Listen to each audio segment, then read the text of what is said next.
Can you solve this problem here? This is a logarithmic equation versus exponential equation, and this question is brought by one of my followers, and you have the question here. So the questions are two, so I will be solving one today, then I will solve the other one in the next video. I would like you to be with me and see how we are going to solve this beautiful problem. Now here I have 2 to the power of log s plus 1 equals 16 to the power of log s minus 1. So how are we going to do? So now here, let's first of all deal with this basis.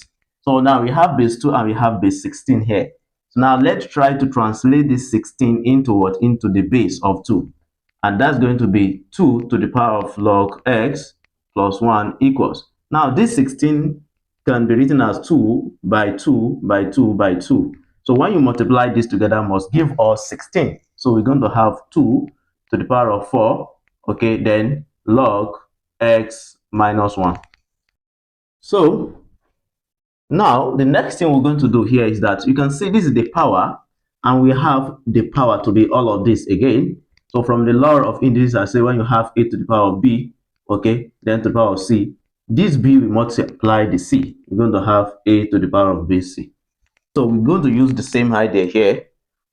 I'll be taking my time so that the person that send this will be saying this, and at the same time, you that you are also watching, you'll be able to understand better. So 2 log x plus 1 equals, now 2, this 4 we have to multiply this. So 4 times log x, we're going to have 4 log x, then 4 times minus 1, we're going to have minus 4. So we can see now the bases are the same. And if you have the basis the same in exponential equation, so this implies that log x plus 1 must be equal to this 4 log x minus 4. So therefore, we equated the exponents. So now from here, what's the next thing we're going to do?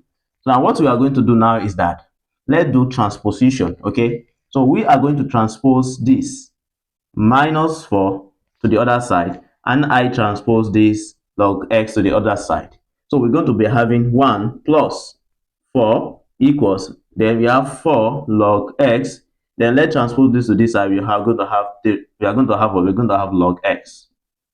Are you following? Please consider subscribing to our YouTube channel. Consider following our Facebook page if you are watching for the first time. All right, so that you can see more of our amazing classes. So let's continue. So now from here, so we can see that we're going to have this to be what? 5 equals, then we're going to have 4 log x minus this. So this is going to be, there is 1 here. I have 1 here, but the 1 is hidden. So therefore, these they are like terms, right? So taking this from here, we're going to have 3 log what? 3 log x. Now, what's the next thing we're going to do now? The next thing we're going to do here is that I will divide both sides by 3. Okay, this will cancel this. Now, if I do that, what do you think will happen? We're going to have log x to be equals 5 all over 3. So now, if log x is 5 over 3, you know that here, this is what? This is base what? This is base 10 here. So now, if you want to take this one to exponential equation, so this will have to raise to this. So to give x. So therefore, x is now going to be 10 raised to the power 5 over 3. So this is the solution to the problem. So you can put this x 10 to the power 5 over 3 back to this. Okay, if I said we should do that because of time, so time will go. Okay, but you can as well do that. I've done it. Are you getting an and is satisfied? So you can also challenge yourself, put the value of x here back to this equation and see whether you are going to get the two sides equal. And that's the end of the class. If you enjoyed this class, please do not hesitate to share to your friends so they can benefit from it. Follow our Facebook page for more exciting videos. Share, like, and comment. Thank you.